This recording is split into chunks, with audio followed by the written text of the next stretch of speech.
చెప్పండి అమ్మా, ఎప్పటి నుంచి ఉన్నారు ఇక్కడ?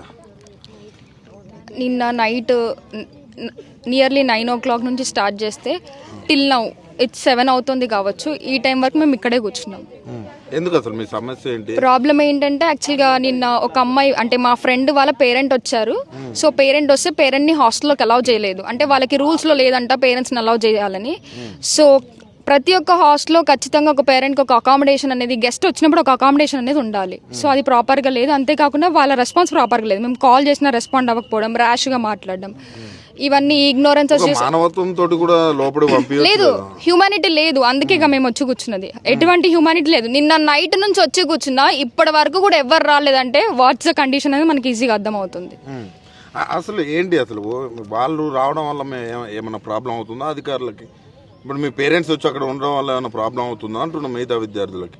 పేరెంట్స్ వచ్చి ఉండడం వల్ల ప్రాబ్లం అవుతుందంటే పేరెంట్స్ చూడ్డానికి వచ్చినప్పుడు ఖచ్చితంగా అకామిడేషన్ ఉండాలి కదా. వాళ్ళకి ప్రాబ్లం అట్లాంటిది ఏం లేదు. They are unable to faces.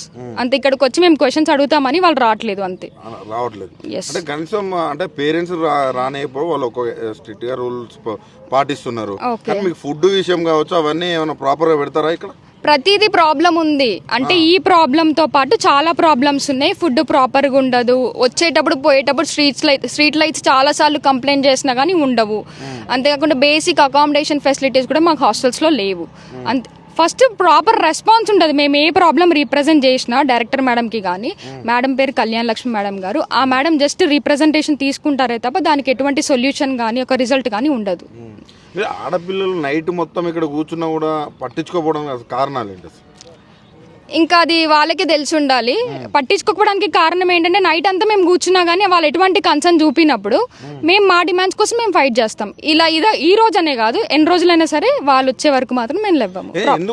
ఎందుకు రావట్లేదు అంటే నైట్ మొత్తం నాటే జోక్. రోడ్ల పైన కూర్చోవడం అంటే నాటే జోక్. ఆడపిల్లలు రోడ్లపై కూర్చుంటే అది పెద్ద సమస్య ఉంటుంది. కాబట్టి వాళ్ళు రావాలి కదా కంపల్సరీ రావాలి కానీ వాళ్ళు రాలేదు. నిన్న డీన్ సార్ వచ్చారు. ఫోన్ అన్న చేసి మాట్లాడింది. ఫోన్ చేపిమన్నా ఫోన్ కూడా చేయించలేదు వాళ్ళు. డీన్ సార్ వచ్చారు, స్టూడెంట్స్ వెల్ఫేర్ నుంచి డీన్ సార్ వచ్చారు. సార్ కూడా ప్రాపర్ గా ఆన్సర్ చేయలేకపోయారు. ఎందుకంటే మేము మ్యామ్ ని ఖచ్చితంగా రమ్మన్నాం. Sorry, ma'am was unwilling to come. కాబట్టి వీసీ కూడా కాల్ చేసాం కానీ వాళ్ళు ప్రాపర్ గా రెస్పాండ్ అవ్వలేదు. అందుకే మేము నైట్ అంతా స్టే చేయాల్సి వచ్చింది ఇక్కడే.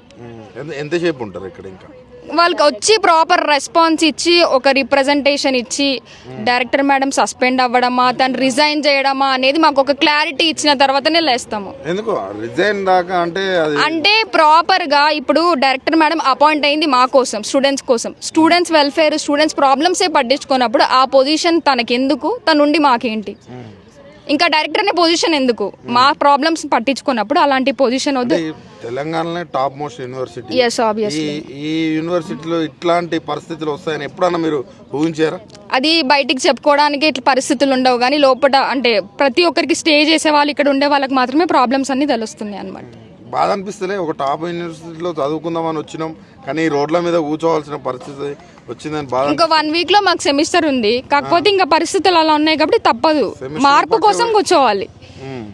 మార్పు కోసం కూర్చోవాలి. ఓకే.